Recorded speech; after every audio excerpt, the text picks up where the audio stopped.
여러분 안녕하십니까. 영덕 주민들이 다음 달 11일 원전 유치 찬반 주민투표를 위해 사무실 현판식을 갖고 본격적인 준비에 들어갔습니다.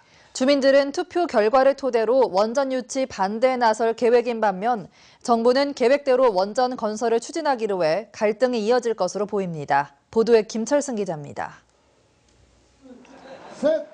영덕 핵발전소 유치 찬반 주민투표관리위원회가 출범과 함께 현판식을 갖고 본격 투표 준비에 들어갔습니다.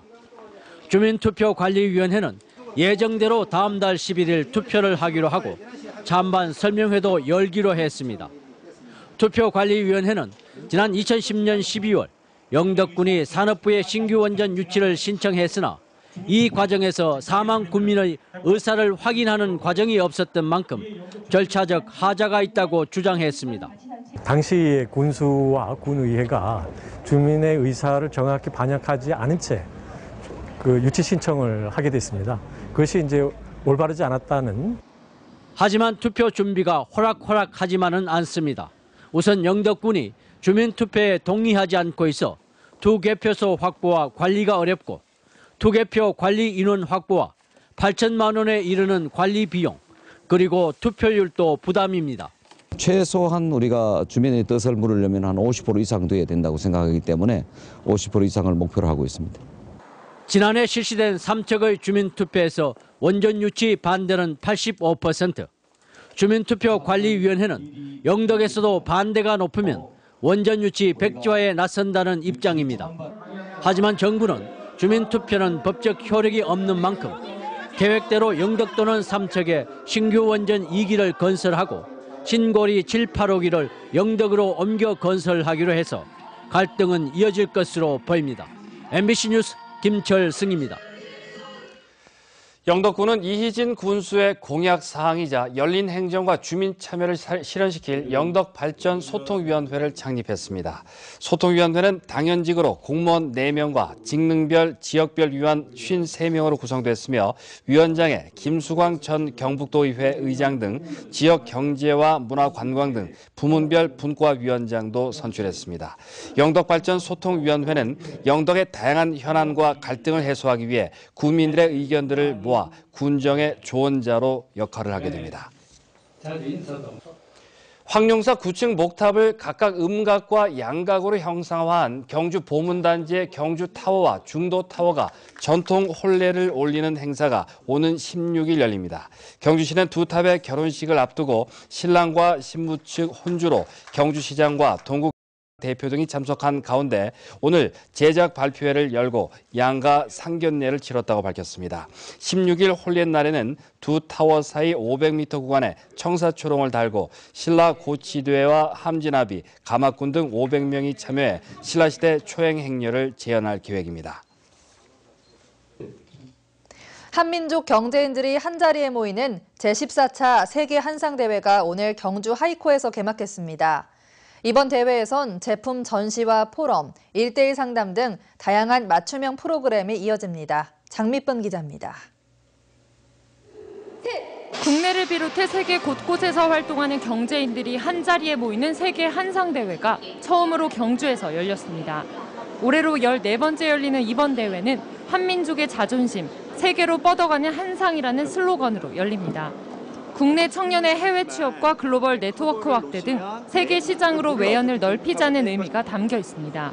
군인 인프라를 우리 청년들에게 어떻게 접목할 수 있는 건지 이걸 같이 연구하고 그래서 한상이 청년을 만나는 프로를 이번에 만드는 거예요. 1000여 명의 한상과 2000여 명의 국내 기업인이 지역별, 업종별로 세분화된 1:1 미팅과 유통 상담회 등을 갖습니다.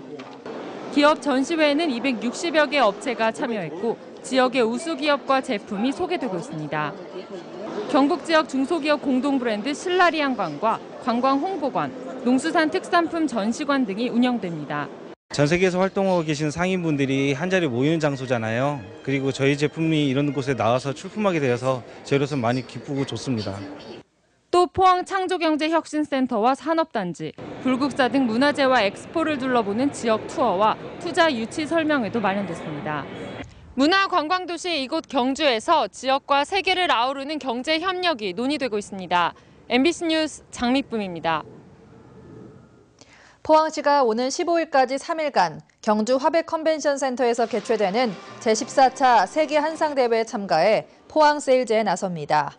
포항시는 경북도가 주관하는 한상인 대상 투자 유치 설명회에 참가해 주요 투자 대상지와 투자 여건을 홍보하는 한편 중소기업 5개 업체 우수 제품과 수출 가능 우수 농산물 22점을 전시하기로 했습니다. 특히 투자 유치 담당관실과 농식품 유통과 등 5개 부서가 대회에 참가한 한상인들을 대상으로 다양한 홍보 활동을 전개해 수출 판로를 개척하기로 했습니다. 경상북도 사회적 기업 종합상사가 국내에서 처음으로 출범했습니다. 종합상사는 앞으로 사회적 기업의 시장 개척과 판로 확보 등을 지원합니다. 임재욱 기자가 보도합니다. 취약계층 일자리 창출 등 사회 공헌 사업과 영업활동을 동시에 하는 사회적 기업. 품질 경쟁력은 있지만 마케팅이나 홍보가 쉽지 않아 많은 어려움을 겪고 있습니다. 이 같은 단점을 보완하기 위해 경북 사회적 기업 종합상사가 국내에서 처음으로 출범했습니다. 경북 종합상사에는 사회적 기업 40여 곳이 출자했고 대구대학교와 SK행복나래 등이 참여했습니다. 앞으로 우리 소속된 사회적 기업들이 우수한 제품들이 많이 홍보가 되고 마케팅이 돼서 판로 개척에 많은 도움을 받을 것으로 그렇게 기대를 하고 있습니다. 참여 기관들은 종합상사가 조기에 자리를 잡을 수 있도록 전문적인 지원에 나섭니다. 재정 지원과 수익 창출 등은 물론 판로 개척 등 사회적 기업이 해결하지 못하는 분야에 대해 체계적인 지원이 집중됩니다.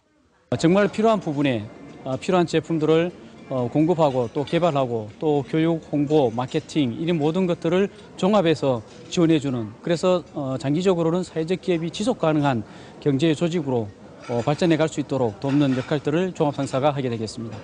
경북 종합상사의 전문적이고 체계적인 지원이 어려움을 겪는 사회적 기업에 어떤 역할을 할지 관심을 모으고 있습니다. MBC 뉴스 임재욱입니다. 새정치민주연합 경북도당은 성명서를 통해 정부와 여당이 추진하고 있는 한국사 교과서 국정화 시도를 즉각 중단할 것을 촉구했습니다. 새정치민주연합 경북도당은 정부와 여당이 현 정권의 입맛에 맞춘 친일 독재 미화 교과서를 만든다면 학생들에게 그릇된 역사 인식을 심어주고 역사 훼손은 물론 민주주의를 후퇴시키게 될 것이라고 주장했습니다. 또 한국사 교과서 국정화에 찬성한다는 입장을 밝힌 경북 교육감에게도 우려를 나타내고 경북 지역에서 반대 운동을 펼치겠다고 덧붙였습니다. 1월 문화재 기획 전시인 김미련 영일만 고지도 미디어 아트전이 오늘 포항 문예회관에서 개막됐습니다.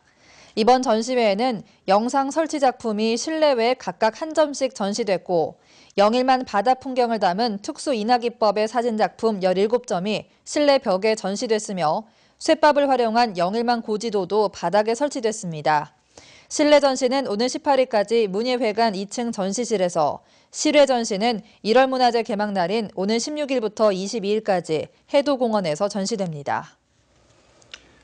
포스텍과 서울대, 연세대, 울산과학기술원 등 국내 대표 연구중심 대학 4곳과 독일 드레스덴 공과대학교가 재료과학 분야의 국제 공동 연구를 위한 협약을 맺었습니다. 이번 협약에 따라 5개 대학으로부터 선발된 연구인재 10명을 중심으로 전기와 에너지, 의료기술 등에서 응용할 수 있는 재료과학기술을 공동 연구합니다. 특히 국제 연구 활동을 적극 활성화하기 위해 양국의 연구자들은 상대방 국가에서 6개월 동안 현지 체류하며 협력 활동에 나섭니다. 대구지검 포항지청과 법사랑위원 포항지역연합회는 결혼 이민 여성들이 생활하면서 겪는 법률 문제를 쉽게 풀어주는 다문화 가정 희망의 등대 책자를 발간했습니다. 이 책자는 포항시를 통해 결혼 이민 여성 1,800여 세대에 전달되고 포항시와 대구 출입국 관리사무소 포항출장소 민원실에 비치될 예정입니다. 대구지검 포항지청과 법사랑 포항지역연합회는 2007년부터 상하반기 간담회를 통해 결혼 이민 여성들의 법률적 도움과 다양한 지원 활동을 펴고 있습니다. 오늘 경북 동해안 지역은 맑은 하늘에 햇빛이 포근했습니다. 내일도 무르익은 가을 날씨가 이어지겠는데요. 아침 기온이 오늘보다 오르면서 쌀쌀함이 조금 누그러지겠습니다. 자세한 날씨 양태빈 기상캐스터가 전합니다. 네, 가을볕이 따스한 하루였습니다. 요 며칠 찾아왔던 때이른 가을 추위가 살짝 물러났는데요. 내일도 낮 기온이 22도 내외로 오늘처럼 포근하고 선선하겠습니다. 아침 기온도 오늘보다 오르겠습니다. 평년 기온을 되찾으면서 내일 아침 최저 기온이 포항은 12도, 영덕은 10도를 보이겠는데요. 오늘까지 불어오던 바람이 멎어들면서 체감 온도도 더 높아지겠습니다. 하지만 이렇게 기온이 올라도 아침은 여전히 쌀쌀하니까요. 출근길에 옷은 도톰하게 입으시는 게 좋겠습니다. 자세한 지역 날씨 알아보겠습니다. 내일 경북 동해 한적은 고기압의 영향으로 구름 한 점 없이 맑겠습니다. 아침과 낮의 기온차가 포항은 11도, 경주는 14도나 벌어지겠습니다. 울릉도와 독도는 구름이 다소 지나겠습니다. 아침 최저 기온은 울릉도 13도, 독도 16도, 낮 최고 기온은 18도가 되겠습니다. 동해상 대체로 구름 지나는 가운데 동해남부 앞바다는 쾌청한 하늘 보이겠습니다. 파도는 0.5에서 2.5m로 일겠습니다. 주 후반으로 갈수록 점점 더 포근해지겠습니다. 별다른 비 소식 없이 나들이 하기에도 좋겠습니다. 날씨였습니다.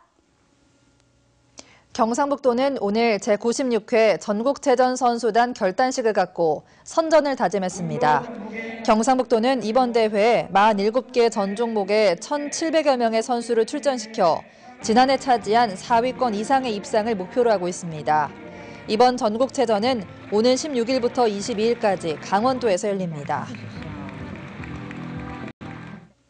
포항시가 전기 사용량을 줄이는 아파트를 대상으로 인센티브를 제공하는 탄소 포인트제를 확대 실시합니다. 탄소 포인트제 단지별 가입 대상은 150세대 이상의 아파트이며 포항시의 경우 지난 2009년 제도 시행 이후 전체 세대의 18.7%인 38,100여 세대가 참여하고 있습니다. 포항시는 150세대 이상 아파트를 대상으로 탄소 포인트제 교육을 실시하고 전기 사용량을 평가해 최고 800만 원까지 인센티브를 제공한다고 밝혔습니다. 제50회 전국 기능경기대회에서 경상북도 선수단이 종합 2위에 올랐습니다. 어제까지 8일간 울산광역시에서 열린 이번 대회에서 경북 선수단은 49개 직종에서 금 5개, 은 13개, 동 8개, 우수 8개를 획득해 기능경기대회 사상 가장 좋은 종합 2위의 성적을 거뒀습니다.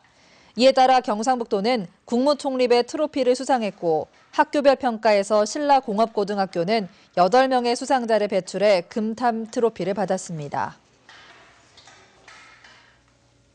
학교급식 식재료에 대한 학부모들의 만족도가 낮은 것으로 나타났습니다. 한국워킹맘 연구소가 전국 15개 시도에 초중고 자녀가 있는 주부 1,000명을 대상으로 조사한 결과 학교급식 식자재에 대한 만족도는 42%에 그쳤습니다. 학부모들이 가장 꺼려하는 식재료는 식품 살균을 위해 방사선을 사용한 방사선 조사식품이 42%로 가장 많았고 GMO 식품, 화학 첨가물, 감미료, 조미료의 순으로 나타났습니다. 포스코 포항제철소가 다음 달 6일까지 제철소 견학을 돕는 철강 해설사를 모집합니다. 철강 해설사는 포항제철소를 방문하는 고객사와 관광객, 학생들을 대상으로 국어와 영어, 중국어 또는 일본어로 제철소를 안내하고 소개하는 역할을 합니다. 이상으로 포항 MBC 뉴스데스크로 마치겠습니다. 여러분 고맙습니다.